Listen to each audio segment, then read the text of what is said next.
el doctor Eduardo Franco y el doctor Patricio Torres. Bueno, hoy día tenemos una noche muy especial, aunque todas las noches nuestras son bonitas, simpáticas, alegres, aquí le metemos de todo, ¿no? Pero esta noche va a haber un encuentro de personajes que saben del tema y que realmente nos van a prender los focos, esos focos que están de a 10, de a 25, vamos a tener un foco de a 100 vatios para que esto ilumine tu mente, Aldo, tu mente que estás un poco equivocado, y a los demás que se haga réplica, no que se quede en cuatro paredes como siempre les digo yo, porque lo que se dice aquí todas las noches, debes tú sacar las conclusiones.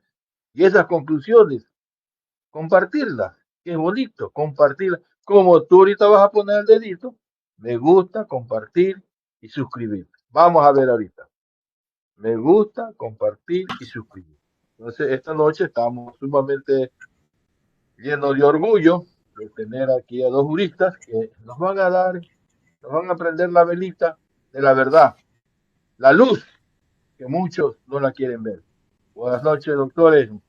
Muy buenas, doctor Franco. ¿Cómo estás, Jesús? Buenas noches, Luis. Buenas noches, Richard. Aquí estamos para resolver alguna inquietud de temas jurídico-políticos. Qué increíble tener a dos juristas de primer orden, el doctor Eduardo Franco, que defendió a Jorge, que ha defendido a Rafael, y Patricio Torres, un analista político, jurídico, un hombre que también lucha muchísimo por la revolución. El tema de hoy es, ¿por qué persiguen a Rafael? ¿Por qué lo quieren meter preso a Rafael? Y serán ustedes los dos los que dilucidarán este tema hacia la comunidad. ¿Por qué razón, doctor Eduardo y Patricio? Porque la gente tiene muchas confusiones y necesitamos que esos conocimientos en materia penal que ustedes tienen sean transmitidos. La persecución es absoluta. Él decía, ¿pero por qué persiguen a Rafael Correa? Pero si no hay prueba, ¿por qué lo persiguen? Son ustedes los que tienen que aclararles esos temas. Nosotros los vamos a escuchar. Un abrazo, buenas noches, Patricio. Empezamos con cualquiera de los dos. Gracias, estimado Richard. Muy buenas noches, estimado Luis. Doctor Franco, para mí es un gusto compartir este conversatorio con usted y un saludo muy especial a toda la ciudadanía ecuatoriana. Pues bueno, hay que ser muy objetivo en las apreciaciones y indicar claramente desde cuándo inicia esto. Pues no es solamente una persecución política que se inició en su momento hace 7 años, sino también una persecución judicial. Yendo en el campo de la persecución netamente política, esto inicia justamente luego de que el compañero Rafael Correa Delgado deja la presidencia, ingresa el señor Moreno y se comienza a desmantelar las instituciones del Estado. No nos olvidemos que comenzaron desmantelando lo que era la función ejecutiva, el Ministerio de Justicia, el Ministerio del Interior, el Ministerio de Coordinación Social y otras instituciones más del Estado. ¿Qué sucede luego de eso?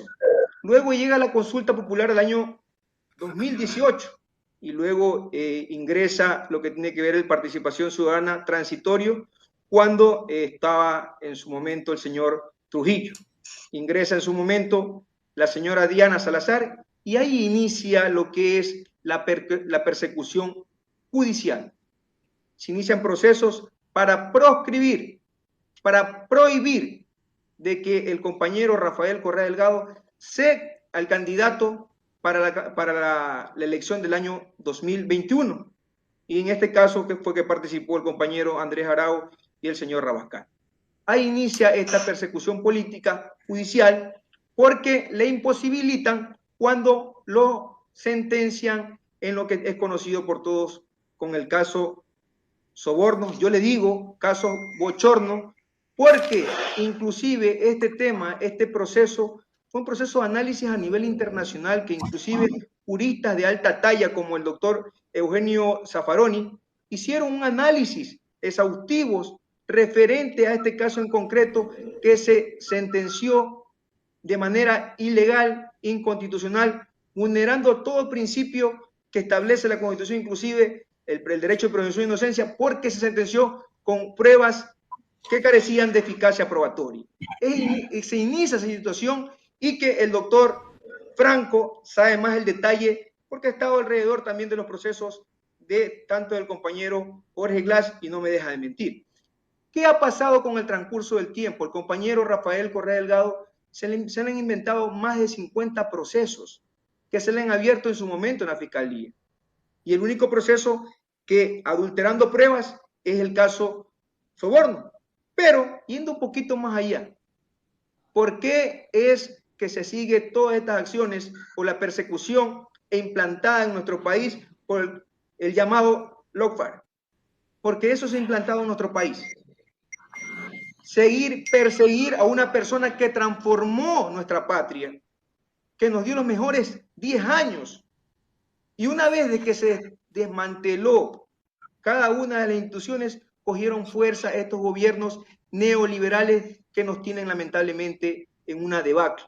Pero esto ha sido de una u otra forma también aupado por la prensa, una parte de la prensa que yo le digo pautera, corrupta, porque de una u otra forma ha llevado esa información de una manera inadecuada, mal informando a la ciudadanía con el afán de que esa mentira repetida más de 10 veces pueda darse como verdad. Y muchas veces nuestros conciudadanos han tenido esa mente débil y no han podido contrastar lo que verdaderamente ha pasado en nuestra ciudadanía, en nuestro país, en nuestro Ecuador, que lamentablemente ahora vemos empañado por la crisis de seguridad, de inseguridad, por la crisis en el ámbito de la justicia, como nos encontramos ahora. Es una barbarie que ser burla a nivel internacional que no se haga un trabajo adecuado en la administración de justicia, y esto es lo que vivimos ahora, que se pone el dedo y puede salir pus donde ustedes pueden darse cuenta.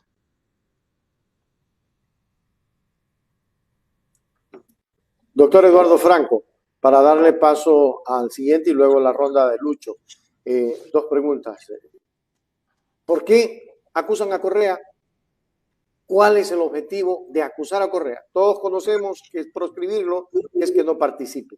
Pero, ¿por qué persisten en aquello cuando tiene cerca de 50 juicios encima?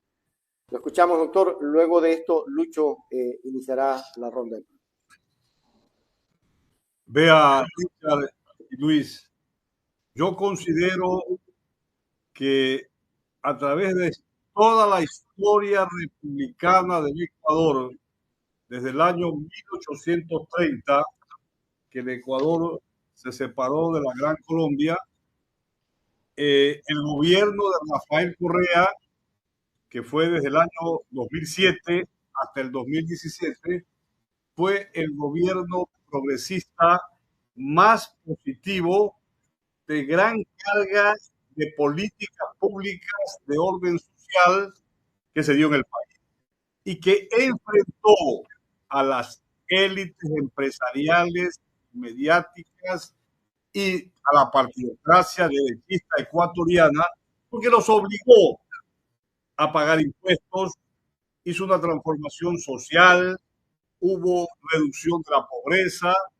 hubo acuérdense que incluso las trabajadoras domésticas no se las afiliaba al IES. Es decir, hubo un reforzamiento del trabajo digno. Toda esta política de positividad social para el país motivó el odio político contra Rafael Correa y todo lo que significaba la revolución ciudadana, su divisa y su congruencia política ideológica de izquierda. El lawfare, como se ha llamado, esta persecución política, judicial y mediática, que es muy importante decirlo, no han, puesto término desde el año 2017 hasta ahora. Que ahora todo lo malo del Ecuador le echan la culpa a Correa. La culpa de Correa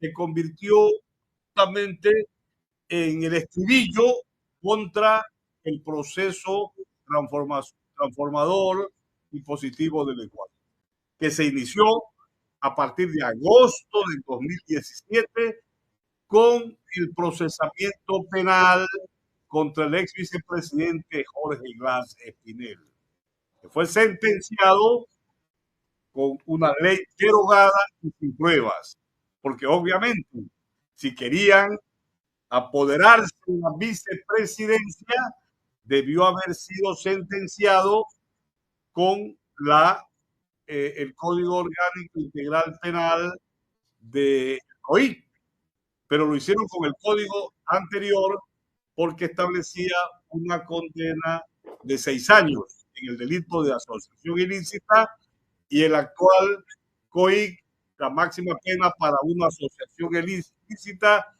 es de 5 años. Y si lo condenaban con el código actual, él era merecedor de la suspensión condicional de la pena y hubiera salido en libertad, porque no tenía otro procedimiento, otro proceso, otra sentencia en curso.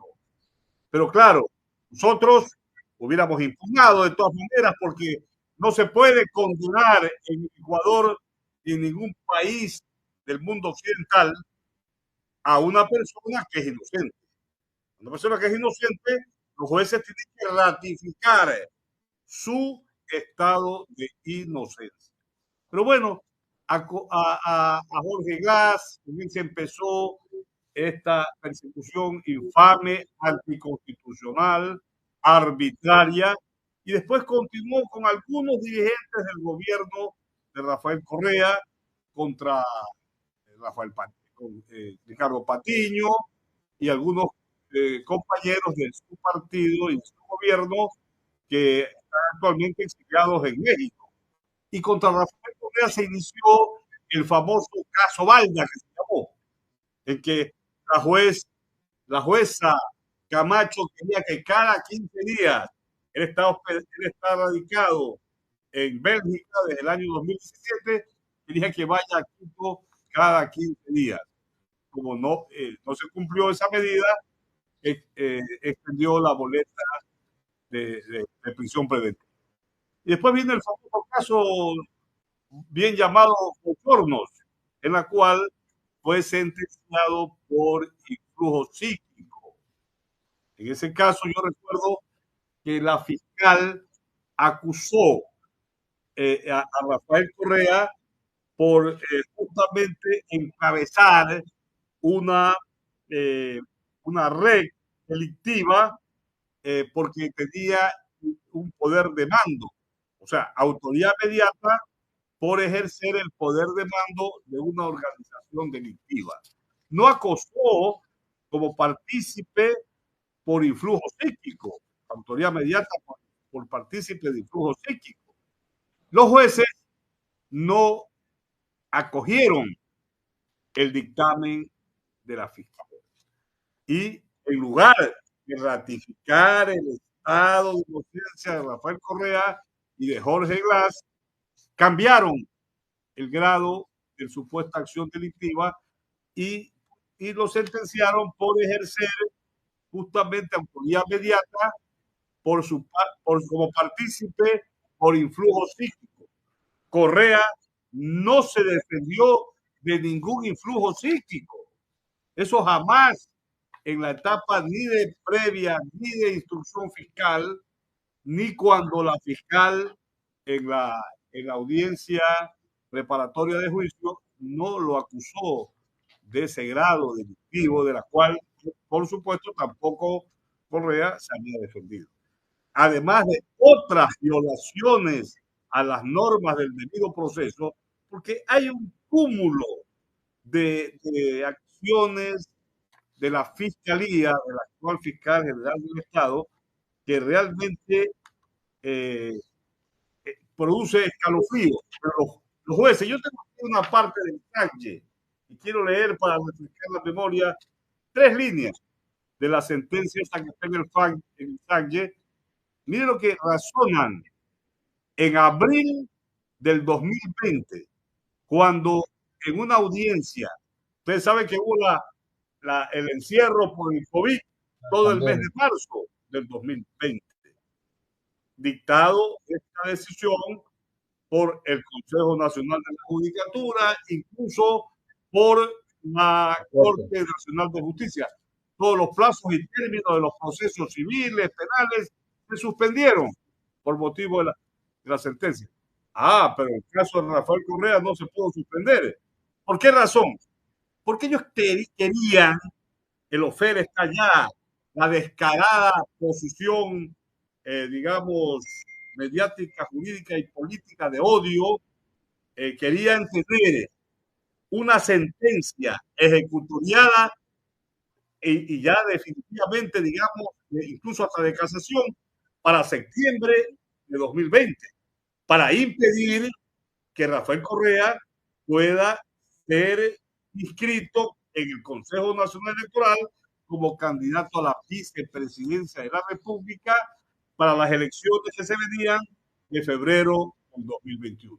Entonces, por eso, atropelladamente, las propias decisiones del Consejo Nacional Electoral en abril hicieron la audiencia. Dice esta parte, mire, que quisiera leerlo. Es una cosa increíble porque es un razonamiento sociológico político, nada jurídico, y nunca se demostró lo que se dice aquí. Dice, bajo los razonamientos detallados ex supra, este tribunal de primera instancia tiene el convencimiento de la culpabilidad penal del procesado Rafael Correa Delgado, quien actuó en calidad de instigador, que por principio de legalidad se lo asimila dentro de nuestro ordenamiento jurídico como una forma de autoría mediata. Esto es, aconsejando a otros funcionarios públicos ahora procesados a que cometan la infracción de cohecho pasivo. Y miren lo que dice acá. El procesado Rafael Correa Delgado ejerció sus funciones como presidente constitucional de la República del Ecuador 2007-2017 con un poder total concentrado en sus manos a manera de un autócrata.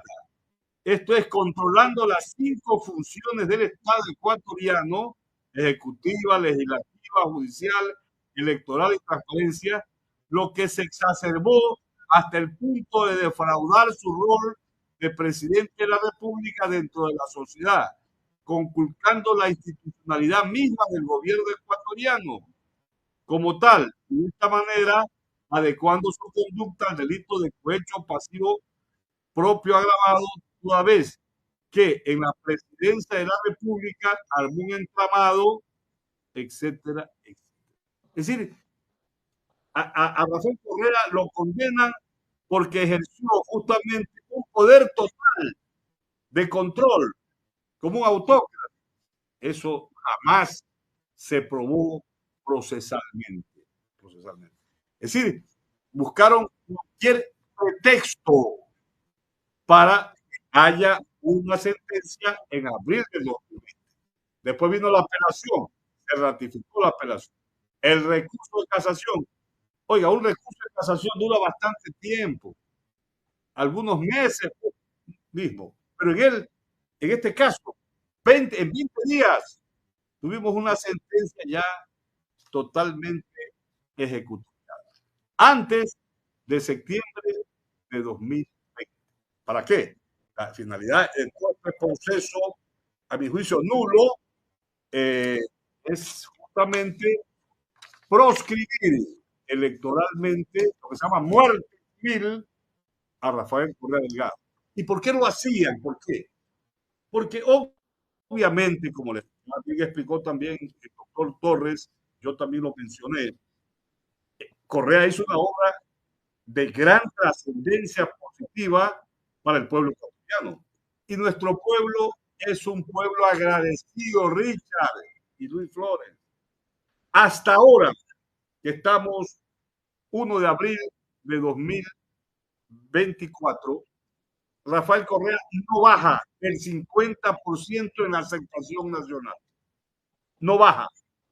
Jamás ha bajado. A pesar de todos los días, el Universo, el Comercio, el Expreso, Teleamazonas, Coavisa, todo es la culpa de Correa para las oligarquías y para la mafia mediática. Mañana hay una invasión de extraterrestres al Ecuador, la culpa será de Correa. Es que han llegado a una posición totalmente demencial. Miren lo que escuchamos el día jueves en un procesado que era justamente el cómplice o coautor de las atrocidades delictivas de narcotráfico del asesinado León Bonorero. Dice que lo vio, que escuchó la llamada. Imagínense que un expresidente llame a un criminal que está detenido y que lo vio. Y resulta que el sistema, utilizar un sistema encriptado que no se establece, digámoslo, quién es, el nombre. Dice que vio el nombre, o sea, RC5. Es decir, montaron cualquier cosa. Para Rafael Correa le inventan cualquier patraña con tal de dibujar, de reprochar y atacar su imagen. ¿Para qué? ¿Con qué objetivo? Para que nuestro pueblo crea esas mentiras que justamente judicialmente le preparan siempre con la finalidad de desdibujar su imagen. Pero nuestro pueblo está consciente. Nuestro pueblo sabe que hay un líder que se mantiene invicto en la aceptación nacional, en la aprobación, como un hombre que trabajó por un Ecuador distinto, mejor, lleno justamente de políticas públicas a favor de los pobres del Ecuador. Se congeló el doctor. Patricio, ¿cómo estás? Muy buenas noches. Saludos de Guayaquil. Saludos. De lo que estamos narrando en estos momentos, tenemos en la actualidad y en la época que pasó, se vieron testigos protegidos como el caso de la señora Pamela Martínez y Laura Terán. Hoy en día vuelve a haber testigos protegidos y no se da lo que se llama la contradicción. ¿Por qué será, Patricio? A ver, creo que hay que configurar claramente qué debe pasar normalmente en un proceso y en estas circunstancias.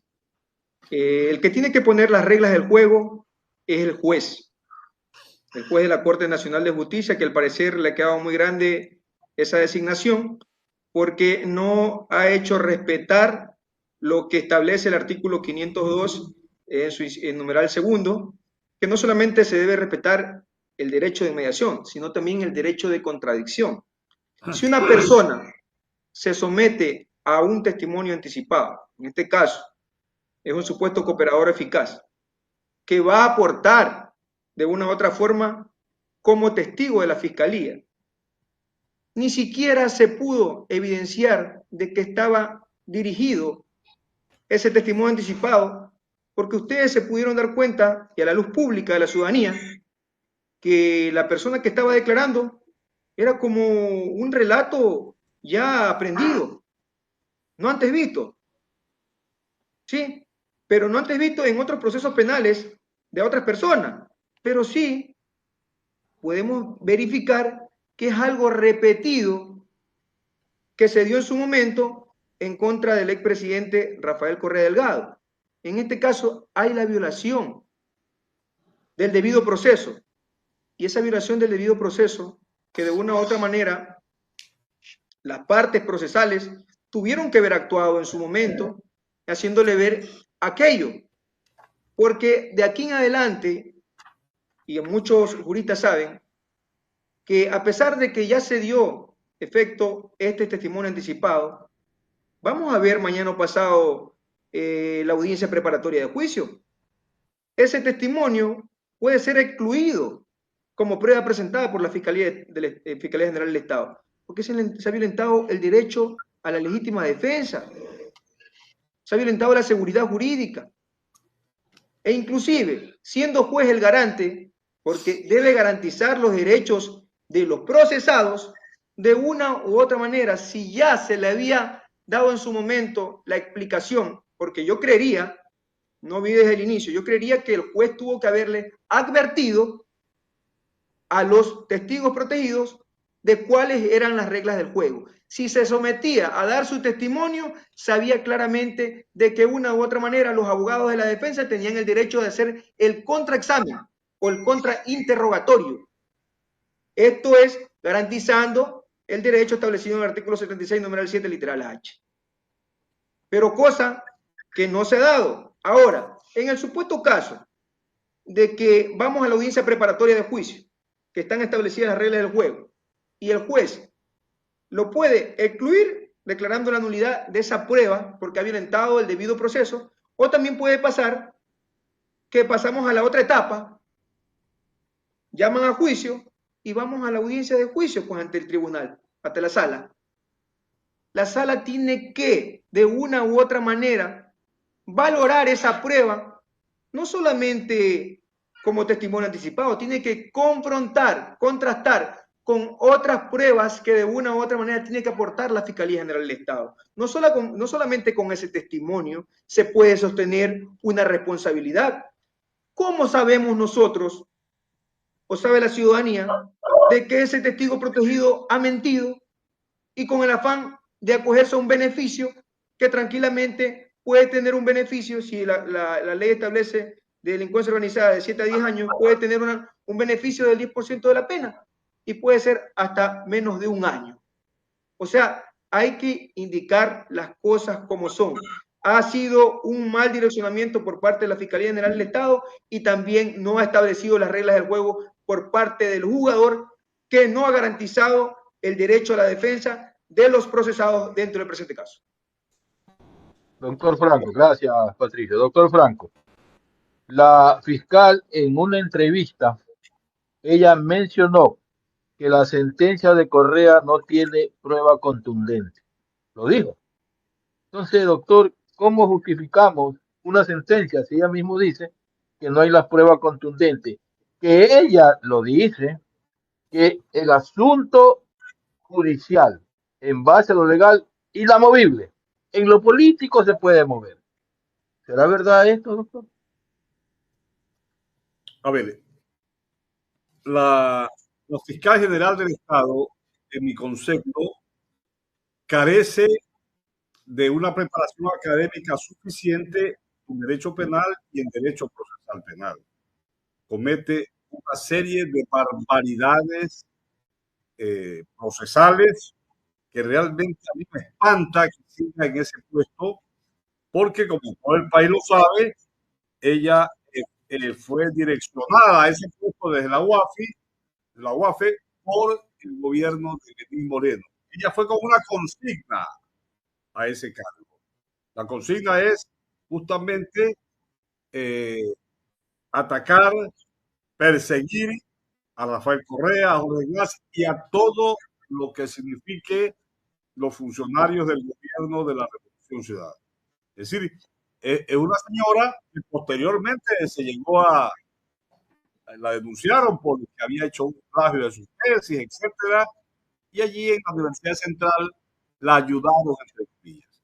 Es decir, no es una mujer que está cumpliendo como funcionaria pública con los criterios que establece la Constitución y la ley para ese alto cargo de fiscal general del Estado.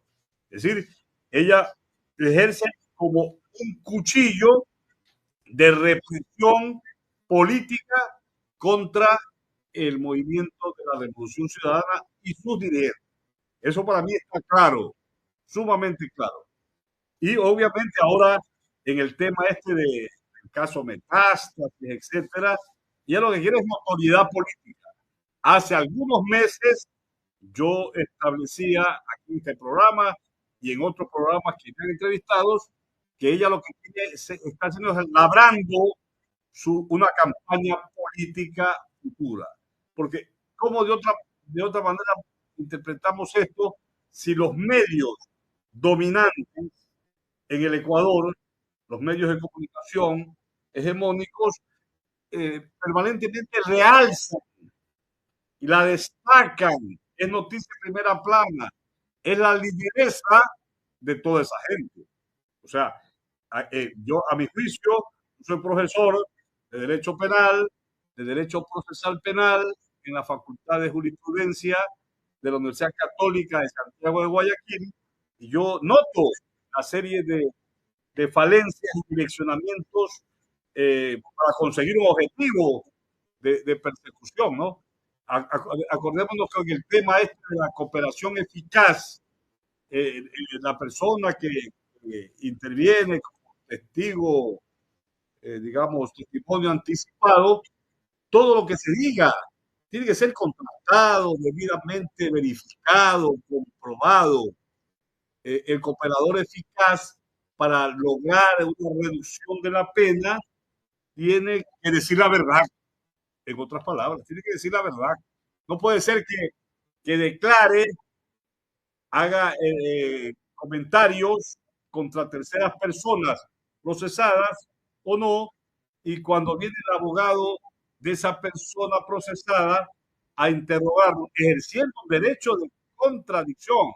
Porque mire, en el testimonio anticipado hay dos principios básicos tutelares, que son el principio de inmediación, que une a las partes del conflicto con el juez.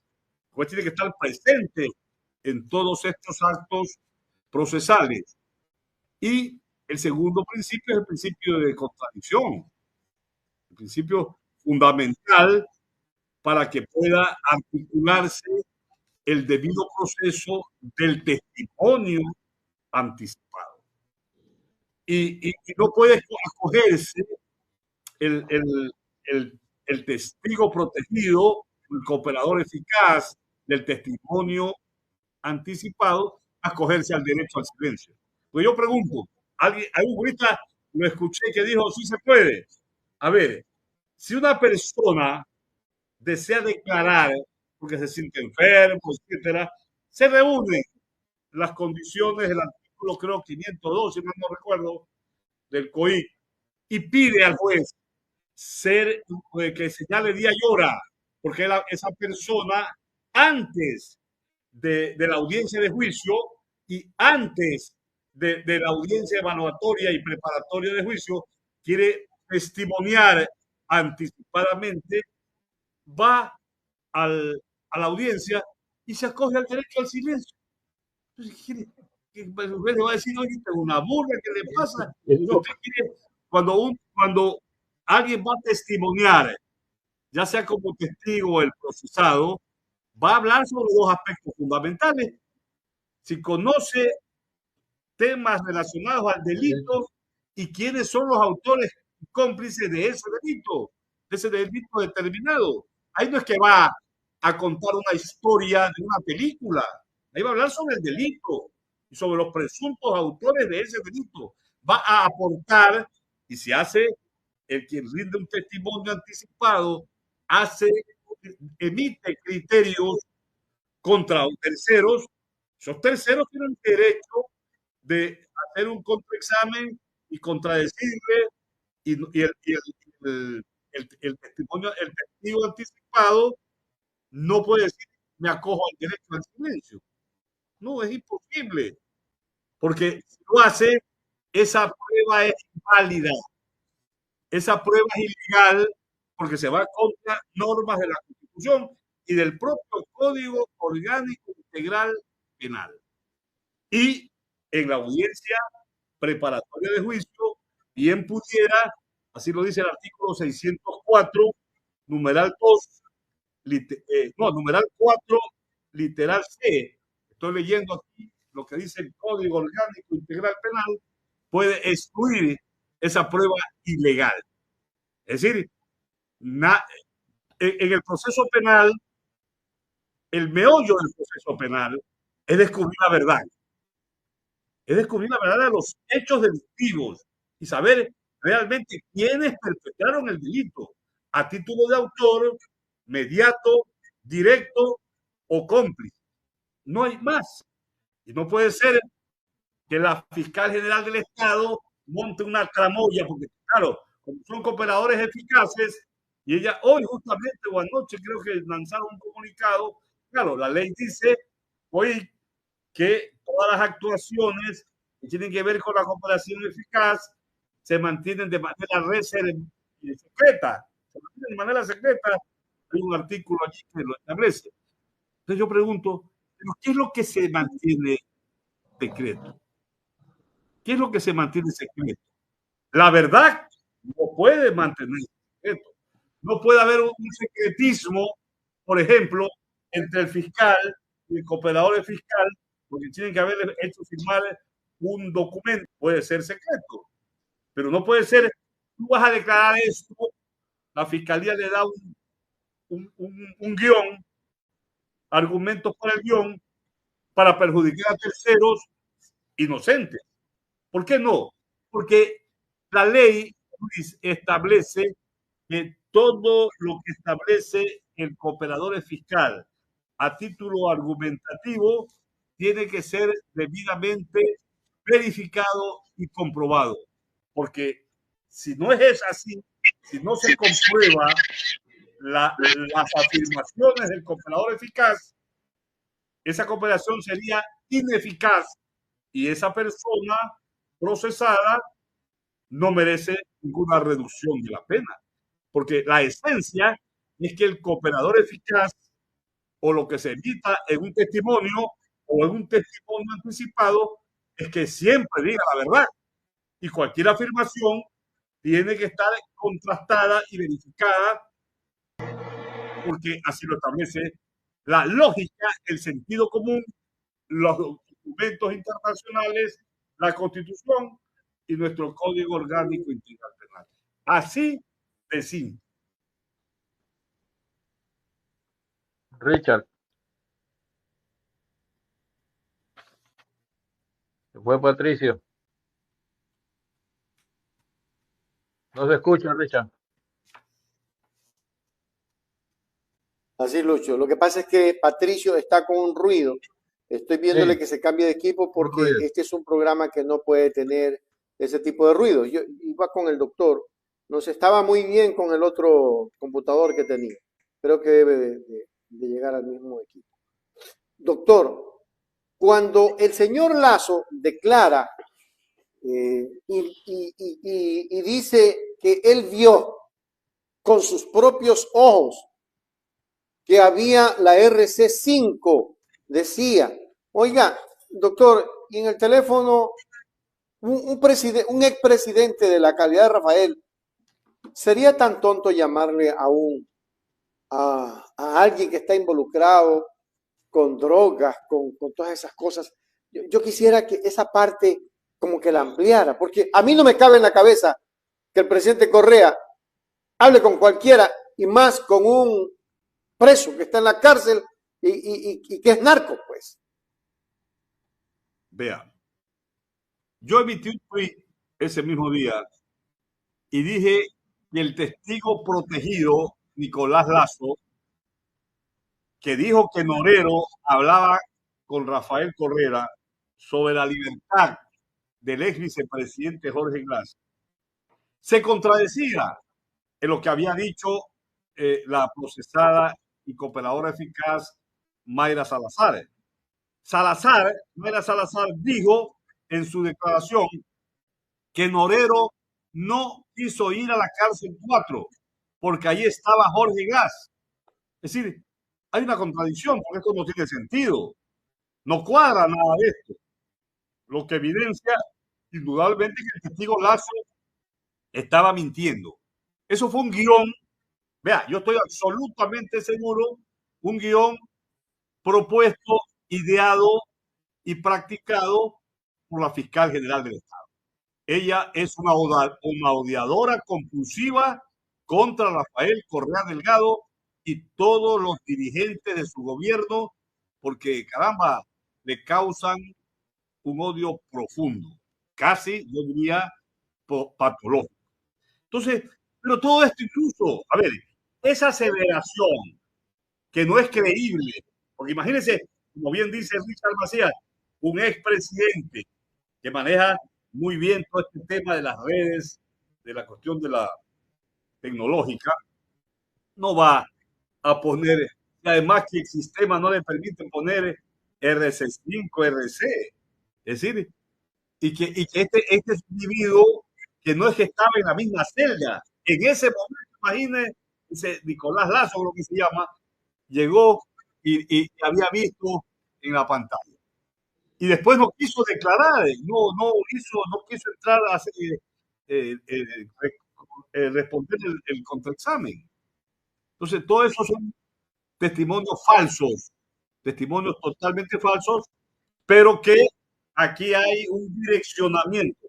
Vea, cuando yo fui defensor técnico del vicepresidente Jorge Glass en agosto del 2017, en el tema de asociación ilícita, ocurrió esto. Imagínense que José Concienciado Santos, tronco de corrupto, que había sobornado a muchos funcionarios, no solamente de Brecht en Ecuador, sino a nivel internacional, ahí se comprobó. Él jamás dijo que le habían entregado dinero a Jorge Glass. Sin embargo, no quiso responder ninguna, en el contraexamen no quiso responder nada, no ejerció el principio de contradicción. Sin embargo, como todo estaba preparado, estos jueces sinvergüenzas y corruptos, cooptados por la partidocracia y las élites del país, pasó, hubo audiencia de juicio y hasta hubo sentencia de una manera totalmente injusta, porque a un hombre inocente no se lo puede condenar penalmente. Pero en el Ecuador se ha ocurrido. Y a mí me espanta, yo creo que aquí en el caso de doña Mayra Salazar y en el caso de Lazo, si la ley es clara, a mí dice que es una prueba ilegal si se va contra las normas formales que establecen para el testimonio anticipado, el artículo 502, numeral 2 del COIC, sería una prueba que debería en la audiencia preparatoria de juicio ser excluida. Pero ya verán, yo me temo que va a pasar. Porque aquí lo que se trata es de hacer y que los criterios de doña Diana Salazar se mantengan. Y con una burla van a pisotear la Constitución y las normas del país. Claro. Ahora, para Patricio, lo mismo que tocaba el doctor Eduardo Franco, que no es otra cosa, sino cómo contrastar y hacer inclusive entender que la ciudadanía no es tonta. El tema de lo que está diciendo Lazo, con que el presidente Correa conversaba con él. ¿Cómo contrastar? ¿Cómo llegar a contrastar esa declaración? Porque esa declaración lo compromete. Se supone que la señora fiscal tiene el teléfono, deberían de extraer la información. ¿Cuál es el proceso que hay que seguir allí? Porque no puede quedar eso en blanco. No puede quedar en el aire. Bueno, a la ciudadanía, como antes expliqué, si hay un testimonio anticipado, eso se tiene que contrastar con otras pruebas o con otros elementos de convicción, porque estamos en etapa investigativa todavía, ¿no? Tienen que existir elementos de convicción que corroboren que lo manifestado por este señor tiene razón de ser. Patricio, estamos en la etapa de instrucción. Estamos en etapa de instrucción, sí. No etapa de investigación previa. Sí, en la etapa de instrucción necesita de una u otra forma esos elementos de convicción que mañana o pasado van a ser transformados en pruebas. Si no hay esos elementos que corroboren que la fiscalía, teniendo de una u otra forma ese teléfono de este ciudadano, tiene la obligación ya hace rato de haber designado un perito de criminalística para que proceda a extraer la información. Y ahí sí, de una u otra forma, verificar, contrastar que si lo que ha manifestado este señor tiene relación con lo que consta en el teléfono. Es decir, hay que darse cuenta si hay llamadas del supuesto RC5 que corresponderían al señor expresidente de la República, Rafael Correa Delgado. Pero no solamente puede sostener, porque puede ser mentira, con el afán de beneficiarse de lo que establece la cooperación eficaz del 10%, de una pena en lo posterior, tiene que proporcionar también la fiscalía, porque el doctor no me deja mentir, el omno probandi o carga de la prueba le corresponde a la Fiscalía General del Estado. Y el juez en su momento no puede decir, ah, no, con ese testimonio es más que suficiente, porque puede estar mintiendo. Tienen que haber otros elementos, otras pruebas en su momento para que pueda determinar a la final si hay ese nexo causal entre tanto la existencia material de la infracción como la responsabilidad. O sea, debe de existir de una u otra manera otras pruebas que puedan corroborar lo dicho por este señor. Porque si no es así, no va a tener el sustento jurídico de ir a una etapa de juicio y poder sostener eso. ¿Por qué? Porque además ahí se van a dar cuenta al momento de valorar la prueba, de la apreciación de la prueba, que no tiene de una u otra forma el sustento legal respectivo para poder emitir una resolución en firme declarando la culpabilidad de una persona. Sí, yo estoy de acuerdo con lo que dice el doctor Torres. Vea, y yo también tengo una inquietud realmente, ¿no?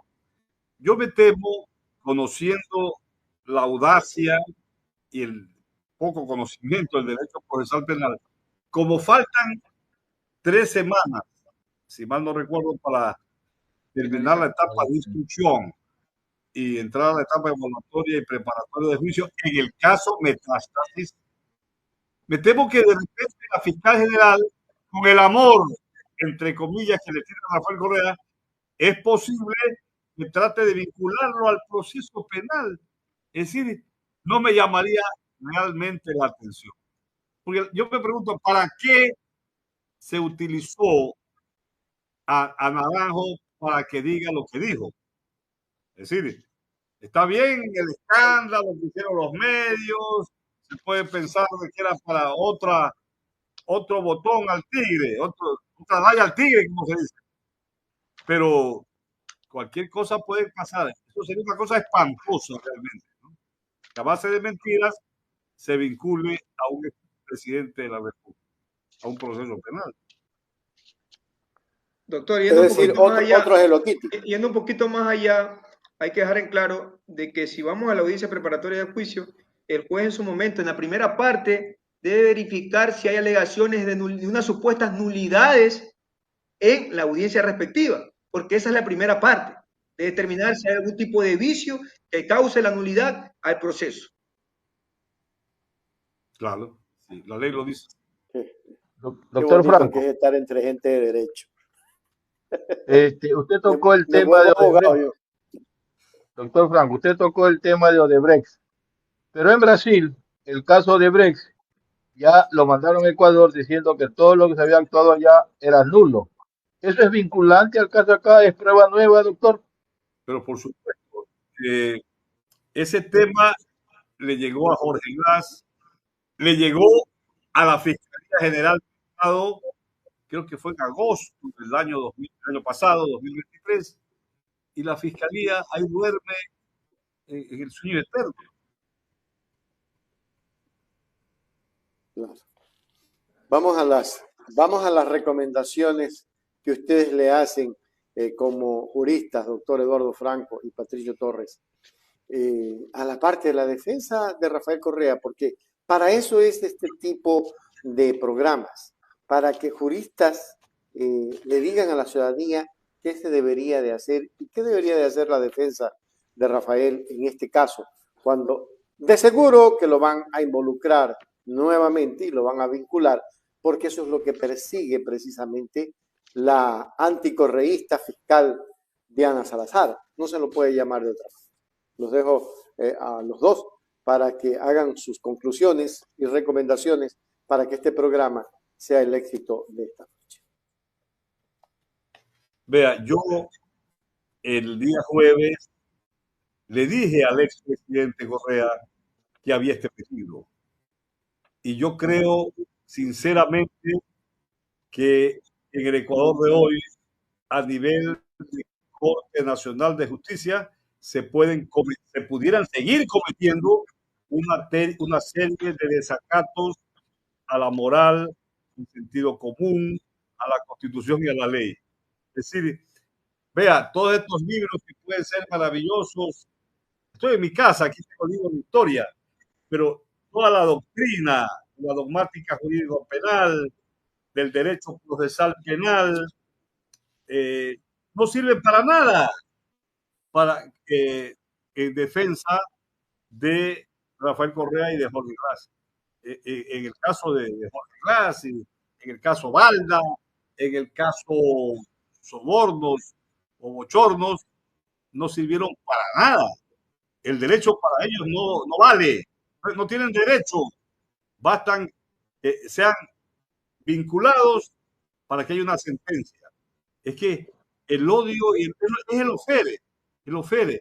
Antiguamente, hace muchos años, el ataque despiadado contra los dirigentes políticos eran los golpes militares, los asesinatos, etc.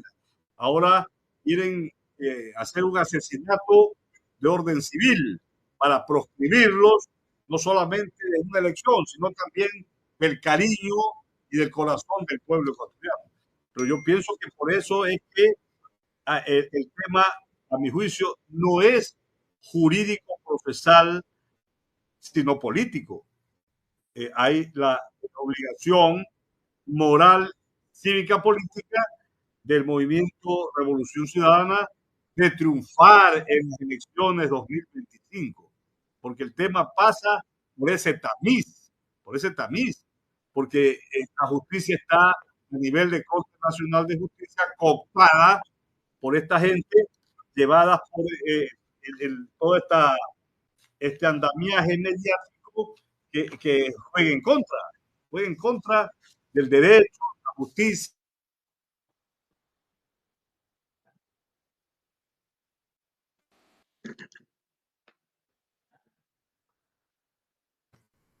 Parece que se congeló el doctor. Doctor, la última parte no se le escuchó, parece que se congeló. Sí, decía que toda esta situación nos lleva a una desesperanza de que el derecho no funciona en nuestro país contra Rafael Correa y contra todos los dirigentes de la Revolución Ciudadana, y que se hace necesario que la mayor fuerza política electoral que está en las urnas, que es el movimiento de la Revolución Ciudadana, triunfe electoralmente en febrero del 2025. ¿Por qué? Porque la Corte Nacional de Justicia, a nivel de jueces penales, está cooptada por esta influencia maligna de los FER, de los medios de comunicación dominantes, que diariamente ejercen una influencia casi delictiva mintiendo. La prensa, a mi juicio, debe servir como soldados de la verdad, son apóstoles de la verdad, pero lamentablemente nuestra realidad ecuatoriana es distinta. Y por eso que la gente se cobija en plataformas digitales como Hechos Ecuador y otras que informan a la ciudadanía de una manera veraz y objetiva. Muchas gracias, doctor. Patricio.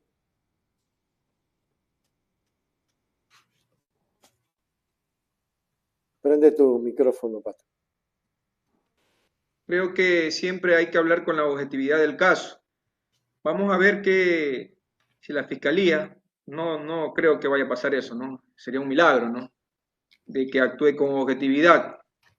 Pues si no lo hace, estaríamos hablando nuevamente que es una barbarie jurídica de que se lo quiera vincular, pues, al expresidente Correa, pues, conforme lo establece el artículo 593 del Código Orgánico Integral Penal. Es decir, de que antes de finalizar la instrucción fiscal tiene la Fiscalía General del Estado vincular a otra persona donde se va a extender a 30 días más. Es decir, hasta 120 días va a llevarse efecto la instrucción fiscal. Ahora, Y tendrá que justificar con elementos de convicción, no simplemente con ese testimonio que diga plenamente de que sí, hay una llamada. Tendría que también el abogado, en este caso el expresidente Correa, contradecir, pues, de una u otra forma con esos elementos, con esa documentación respectiva que ya tiene que reposar en el expediente. Porque eso fue lo primero que se obtuvo, ¿no? Ese teléfono. Y tiene que estar como en la cadena de custodia y ya tiene que verse periciado, extraído esa información para que de una u otra manera la fiscal, ojo, si hablamos de objetividad, no solamente son circunstancias de cargo, sino también de descargo que excluyan la responsabilidad de una persona en un determinado caso. Veamos qué pasa. Veamos qué pasa. Yo soy de las personas que siempre me gusta hablar con la documentación en la mano. No sé en la profundidad del caso que exista, qué otro elemento de convicción tenga la fiscalía.